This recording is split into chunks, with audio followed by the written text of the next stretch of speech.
Greetings all, and welcome to Everything Borrowed, where conversations are cultivated between myself and some of the greatest minds in a variety of industries. This episode is presented to you by Blake's Hard Cider, a grower and maker of eccentric and uncompromised beverages on a third-generation family-owned farm and orchard. Blake's offers a line of all-natural, gluten-free hard ciders that express the fruits of our labor without all the extra sugar and artificial additives. Locate our award-winning and freshly canned products at blakeshardcider.com. You must be at least 21 to enjoy the fruits of our labor mindfully. Would you be willing to lose $1 million to stand up for what you believe in? Adam Mark Smith wasn't, but he did. Adam shares his journey after a video goes viral showing him protesting at a Chick-fil-A. This cost him career, reputation, and sense of self. Today, Adam and I discuss how quick to cancel culture we are and how our society lacks the means of redemption. Really excited to spend some time talking with you today, so thank you for being flexible with us. You bet, Andrew. You're welcome. Yeah. So, you have one of the more interesting stories that I read. I can't say I finished the book, but I have started it and and have done my research quite a bit. But one of the things about doing the show that has been so fulfilling for me is I get to talk to different people who all seem to have a little bit of a common thread, and that thread seems to be something along the lines of kind of a spiritual element or kind of an internal investigation of kind of what you're about in life and where you want to go with that and how you want to spend your time here. And I kind of felt that in your story, not only in you standing up for something you believed in, but it seems like it led you on a path of like higher fulfillment. So, for those who don't, fully understand, can you just kind of walk us back to that fateful day and kind of the person you were before that and the person that you've kind of become after that? Yeah, for sure, Andrew. So I'll start. Who I was before. I think I was an average and am, but was an average individual. But I was succeeding in business for sure, and that was important to me. I was making money. That was super important to me. It was my ego was really wrapped up in my self-worth was really wrapped up in that.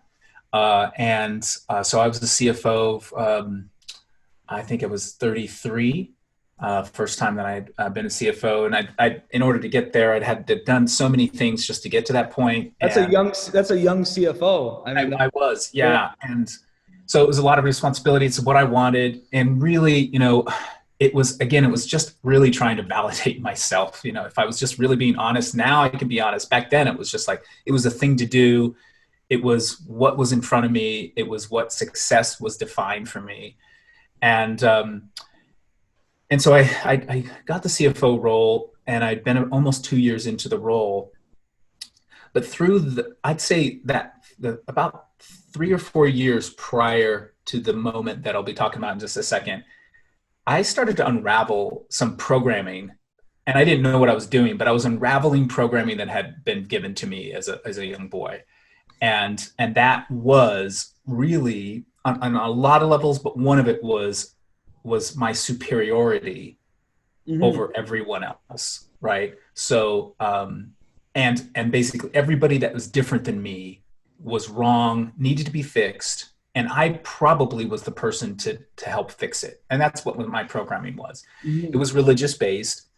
And so I started to unravel that, and really the way to unravel that was, what if everything I was taught was not true?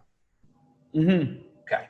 So going through books and seminars and just like going into it and starting to do my own research without the unbiased research, not the research that tries to affirm the story that I was told, but just open it up to maybe it's not entirely accurate. And so fast forward to 2 years as being the CFO, I had flipped from really being, I hate to say that I was anti-LGBTQ, but I definitely had reservations and had these biases and these stories that there was something wrong with that community. Sure. And so I did a protest on August 1st, 2012, against a company called Chick-fil-A, because Chick-fil-A was giving money towards groups that were really anti-LGBTQ. And this was going to be my first protest coming out, really, from my perspective, coming out, as a new thinker. Yeah. And I thought it was such a benign thing. I went through the drive-through. I ordered a cup of water. It was part of a U protest that day, and I got emotional, and I still got egoic, and I'm still right. So the program is still there. Sure. And I sat in the drive-through, really kind of lecturing this drive-through operator. When you watch that video, it evokes a lot of emotions, a lot of, the fact that you are right in what you're saying, but also, I think what you'll get into is it also, it had the lashings of ego, which seems like something that you, that kind of was the genesis for kind of maybe the further deprogramming of kind of, where you are today. But I could sense and I felt a lot of emotions watching that. And I thought that was really, really interesting how it made me feel about 8 different ways, and that's a compliment, because that's what pivotal changing things make you feel, kind of confused. Yeah. So I was being naive, but I also was being, I was also standing up for what I believed. That's a positive, but I also was being righteous. Like, I know, and it was still there, Sure. So there was still a lot of undoing that needed to happen. But what happened that day was, I received an email later that evening after I posted the video onto YouTube, and the YouTube person was going to put it all together and montage it with everybody else that did the YouTube protest. But later that night, I got an email and said, Adam Smith, we know who you are. We've paid a face recognition software company to affirm that the person in the video is you based on your LinkedIn page. And we're going to contact your CEO and your board of directors, and we're going to get you fired. And I read that. This came from Chick-fil-A? No, well, I don't know where it came from. Okay. That's the truth. Okay. Yeah. It was an anonymous person. Sure. And I thought, I was so secure in my job. I was like, I don't even really care. I didn't see that as an issue. I just thought it was an idle threat. Sure. I had just received 2 weeks before that $1 million in stock in the company that I was at. They loved me. I loved them. It was just like, it was a sweet deal, right? 2 years into it, made my $1 million that I was chasing, And the next day I went into the office, and the receptionist greeted me like she always does, but this time big eyes. And she says, Adam, what did you do? And I'm like, what are you talking about right now? And she said, there are death threats and bomb threats on the company voicemail, and the company voicemail now is full, and they have your name all over it. And that's when I went, wow, those people who emailed me, like, they went for it. They did it. Yeah. And a few hours later, my CEO called, very frenetic, asked me, did I post that video? That's the only question he asked. And I said, yes. And I was about to give him a lot of context. And then he said, Adam, I need you to step down. And I said, no, I'm not going to step down. Like, we need to handle this in a good way. Sure. And then he says, Adam, you're fired. Oh. And that was harsh. And I thought, you know what? I'm not going to push. 2 days from now, he'll calm down and we'll be okay. Well, 2 days later, nothing, no phone call back. Yeah. It was just radio silence. Let's see, Bill O'Reilly, somehow the video got in front of Bill O'Reilly on Fox News. He was at the time the most, seen person on television anywhere. And he played my video, and it just went viral. Executive gets fired for, in his words, berating the Chick-fil-A, and it was just this mega mess. Mm-hmm. And I thought I need to wait 3 months to try to find another job. And I did. And when I tried, it was disastrous. It was terrible. Yeah. I mean, something like that, in the cancel culture and kind of the, where there's not context to what you're seeing on video. And what was one of the reasons for the podcast was to, have discussions with entrepreneurs, creators, artists, and provide a little more context in the echo chambers of just what you see and your reaction to it. And that's one thing I think we're missing in some of our, kind of current communication, is the real context and discussion of the emotions you were feeling, and, and where that was coming from and how you feel about it now. There's so many things, to discuss there, but, you get kind of written off, for the one deal. And I mean, were you going through a period of, self-doubt, self-reflection? I mean, your mental state, I can't imagine, was in a great place during that time. No, it was really low. It was super low. But, I'm a fighter. I'm a survivor. I grew up poor. I made it to Wall Street. Like I can make it. Sure. And so I went and got a job, and then, got it, was working 2 weeks into it. And then they Googled me afterwards. And then they called me into the office and said, well, you're fired. And so they, then another company fired me because I didn't tell them about the video, which I didn't want to tell them about the video because it was like a 2-minute, like, I don't even know how to explain this, but if you want to look at my 15 years of why you hired me in terms of finance and accounting and MBA and CPA, great. And they said, no, you should have told us. So they fired me. So I got fired twice in the matter of a few months. Never happened to me in my life. So that was humbling, right? And then I looked for the next job, and the next job, before they gave me the offer, I said, look at the video. They said, oh yeah, we saw it. No big deal. We're going to hire you anyway. And then the next day, they decided to change their mind. Then I went to another, I kept getting, getting offers and declines. So at the 1-year anniversary after this Chick-fil-A video, that is when I'm at my lowest. I'm literally believing the thoughts that are coming through my head, which is, I made a mistake. No, I am a mistake. Like, the universe made a mistake with me and bringing me here to this earth. And now we're running out of money. I lost $1 million of stock. When I got fired, they took that too. And so and we're going through our savings quickly. Mm-hmm. And I'm feeling completely responsible, guilt, shame, everything. And again, I'm trying to figure out how to provide for my family of 6. Like, how do I do that? 4 kids, my partner, and myself. Like, how do I do it? And then a terrible thought comes through my mind, and it says, look at your life insurance policy. Open it up. It's $1 million life insurance policy. I look at the fine print. Suicide is not an exclusion to get paid out. And I now have a way to right the wrong that I made.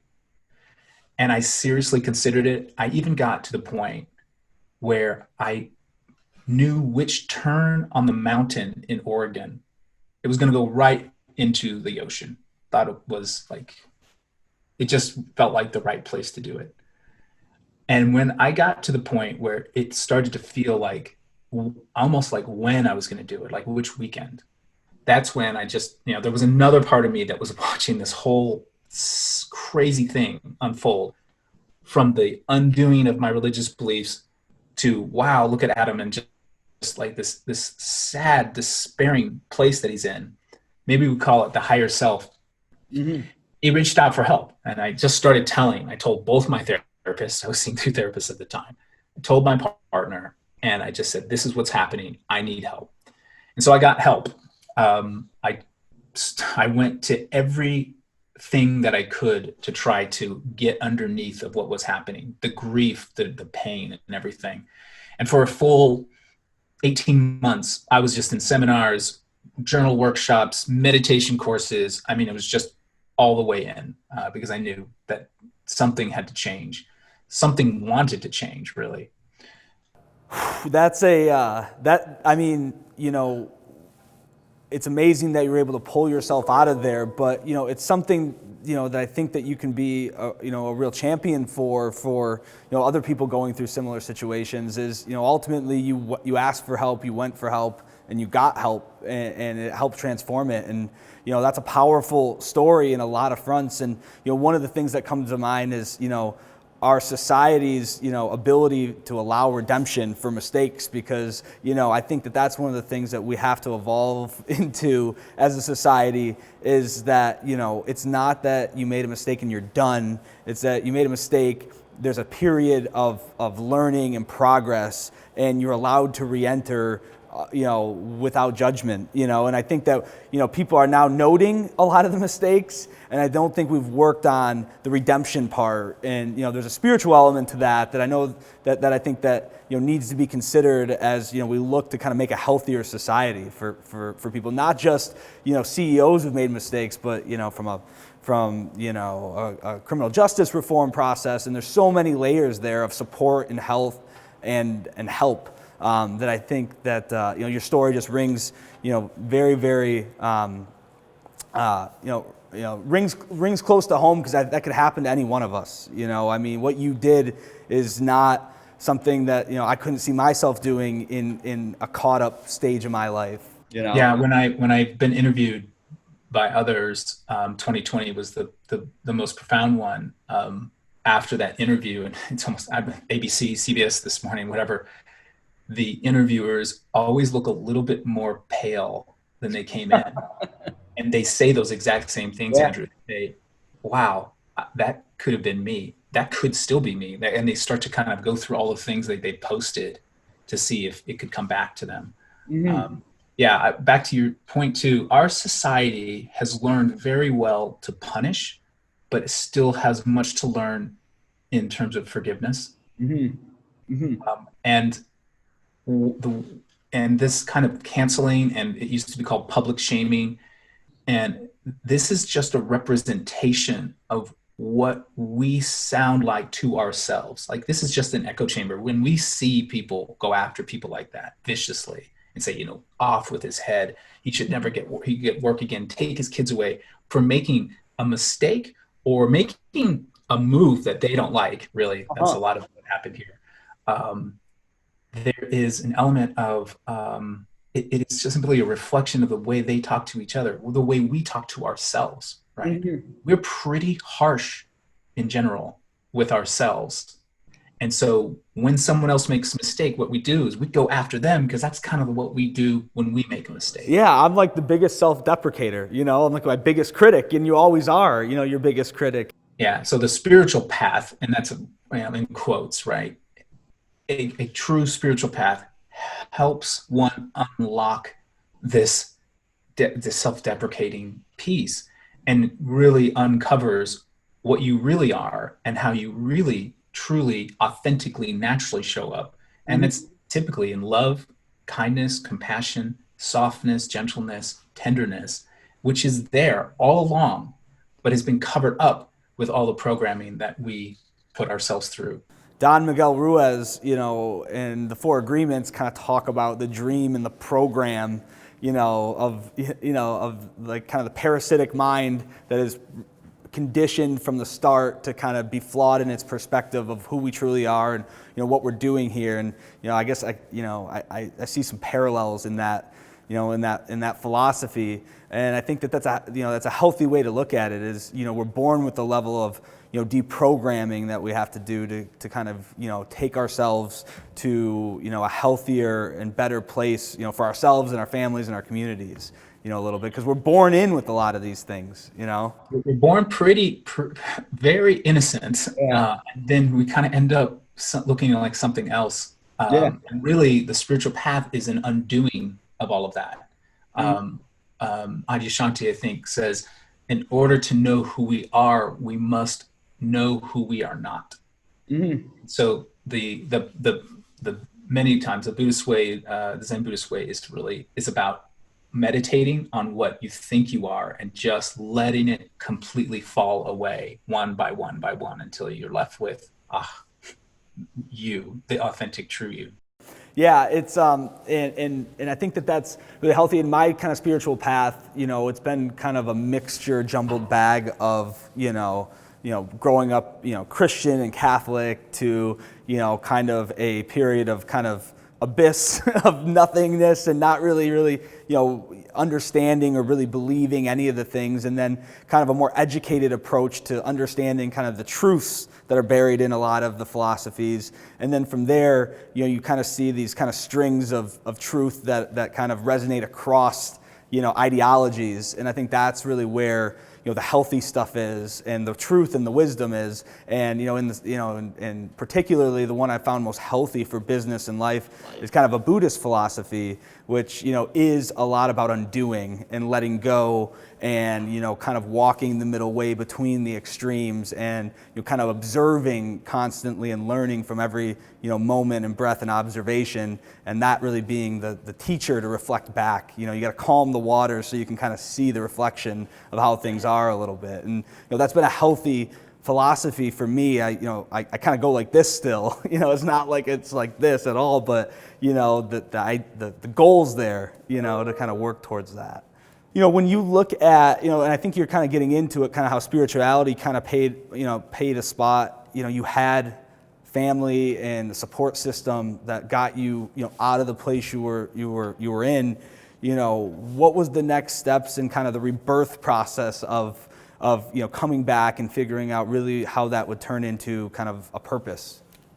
I think the natural response, once it dove down and touched the most tender parts of me in the most vulnerable places, the places that I was hiding from everyone and myself. And then literally experiencing this amazing freedom and peace. It was a natural response to want to give it and teach it and share it with others.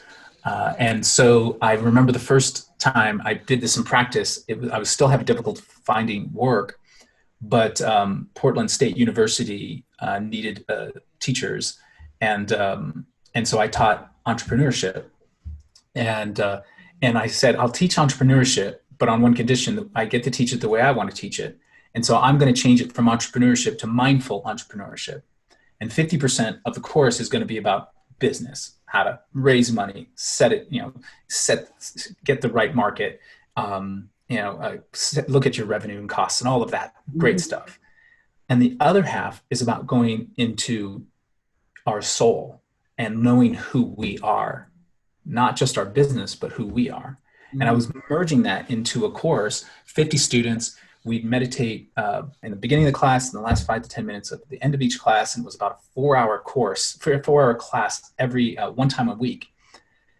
And the transformation that was happening with these students was just so beautiful. It was unbelievable to watch when all they needed was a space to undo some of the things that they were taught and merge it with their passion in terms of entrepreneurship. I mean, it was just gorgeous. It was beautiful. I mean, we had literally people crying, myself included, every other class, just because of how deep we were going and how authentic we were getting. So I was teaching mindfulness, not just meditation, but like, what does empathy look like? And experiencing empathy, compassion, forgiveness, deep level listening, all these things that make an entrepreneur actually quite successful. Solid capital that is aligned with values and it's going to help our planet, as opposed to just take from her. That's really interesting as you look at, the way in which, and I love that you kind of talk about mindful entrepreneurship. For me, I feel that, entrepreneurs are going to be, a big part of the shift forward. And that's my hope, at least. And, maybe that's self-fulfilling a little bit because, I like to think myself as an attempted, mindful entrepreneur. But I do kind of feel that there's this idea that works for everyone, which is, we're thinking, about business with the heart a little bit more now, and not just, the mind and the hands and numbers and analytics and, and the output. There's more to it than that, and that might breed, really great opportunities in entrepreneurship, business, and innovation. So that's one of the things that I've been kind of grasping and kind of communicating, about, or a philosophy about. So, as you take your journey from education, does it end there? Does that evolve into? I know that you do a lot of, coaching now, and you've kind of gotten into a space where you can really deliver this mindful philosophy. And what does that look like? How does that evolve from kind of your teaching days to where it is today? Yeah, so I'll call it first 15 years of my career was business, finance related work, right? Mm-hmm. And then I've got, had this like, call it awakening or resetting, Mm-hmm. and then wanting to somehow merge the two. And so I've done it. I enter a small business as call it a fractional CFO, a part-time CFO. I'm going to ask you what the fractional CFO Yeah, was. fractional is just a way, basically, I'm taking a fraction of my time for small businesses that need a CFO but can't really afford a CFO at the levels they're at. Usually you can afford a CFO when you're about 10 to 20 million in revenue, right? Uh-huh. And even at 10 million, it's like 25 or 50% of the CFO. So basically I get to get in front of these CEOs. We get super vulnerable because when we're talking about money, it's sensitive, man. And we talk about it, and I get to see the truth too. So there's no like window dressing or anything. We get super vulnerable at that level, and that's the bridge. That's where trust is built. And on top of that, then mindfulness can be brought in, and it can be a lot of just self-awareness. How are you showing up as a leader? Is that really how you want? What are the values that you're living by? Do your employees understand that, and do they feel that? And if the answer is maybe yes, no, whatever, I have practices, it's very custom work on how to engage and go deeper as a leader into the areas that they really wanted to in the first place, but they just didn't who do they talk to about this, right? Sure. So it's a beautiful lead in for me to be able to go into their financial statements, and then boom, we go into the heart over the course of the first few months. That's a great opportunity. And are you, working with multiple businesses simultaneously, or is it kind of a one and done project? And and is it sunsetted with particular companies as you come in and kind of offload yourself, and you kind of come in and parachute in and kind of implant some mindfulness philosophy and then kind of fade out, or do you stick with the companies? So far, it's just been sticky. So sure. I have. They like you. It works. Yeah, it works. And so I have 5 clients, and they just, I'm meeting with them every day. I mean, it's just a packed full of work for me, and it's something different. And they're all, coming from different places. All of them have different values. Some of them super resonant with mindfulness. Others are like, yeah, let's just talk about financial statements, right? Sure, right. And eventually, if they don't want to go further deeper into the financial statement, then I can push them to a different fractional CFO that does that only. But so far, it's been incredible, and it's just so beautiful to work with these CEOs. It's such a privilege, frankly. What kind of advice would you give to entrepreneurs that are trying to impart some sort of mindfulness philosophy or attempt in their business? And how do you do that without being preachy? How do you really kind of professionalize that approach and allow employees to take it in bite sizes as they feel comfortable and see the value in it? First it starts with them. If they're not doing their own work and they're just kind of wanting it to happen all at the same time, it doesn't work. They really have to start with themselves. And that's the hardest work. That's the hardest work for all of us. We really, so much of us, we just want to learn something, and then immediately, without integrating, we just want to send it out. And so it's for them to integrate first. Sure. Second, then, is then to start with their leaders. They start with the top. And then it trickles down, and it's about leading. It's about running meetings with intention, stating your values in the meeting, checking in, authentically with the leaders, and then it's about transparency too. I love trying, at least offering and inviting CEOs to be much more transparent about their financials with their employees, not so secretive, and right. Share the wealth is also something that I invite CEOs to do. Is, hey, you own 100% of the company. Can you give 10% to the employees over the next 2-3 years? Show them the data that it helps them from a business standpoint. And also, isn't it just kind of nice to share? Sure. I think that's beautiful. Where does it go from here as you chart your next course and you look at, where you are currently, and it seems like you're in a great space and a very fulfilling kind of, philosophy and endeavor. Do you see yourself continuing this journey? Does it turn into something else? How do you, as you chart your story and kind of your, allow the present to kind of guide that, where do you see yourself? I think it could go. First of all, I have no idea. That's just the truth, you know. And I think I'm going to stay in that place without trying to control it and turn it into something that I think it needs to be. I'm exactly where I need to be right now, doing exactly what I've been called to do. And if that keeps happening for the next 25 years, okay. Good life. Yeah. And if it doesn't, if it shifts dramatically, which it might, because I've got 4 teenage sons, and in 4 years, they're out of the house, theoretically. Yeah. So what happens when I can take more risk? What happens when, I don't need to make as much money, right? Sure. I've thought about healing centers for executives. I've got, I've started dabbling in that a little bit.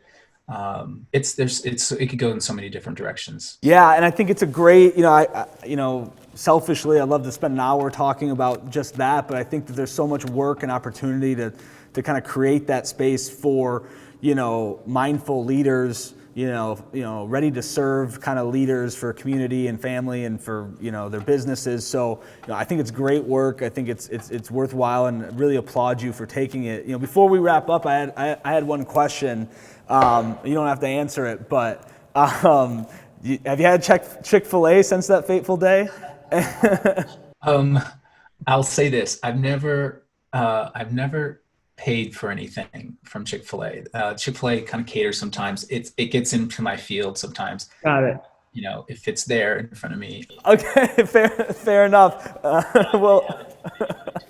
Well, hey, really appreciate the time and the work that you're doing, and where can we learn more about your story, what you're doing, stay in touch with you? People want to kind of, figure out more about this, mindful entrepreneurial, philosophy. How do they do that? Probably 2 ways. One, I've got a personal website that I probably need to update, but it's my full name, Adam Mark with a K, Smith.com.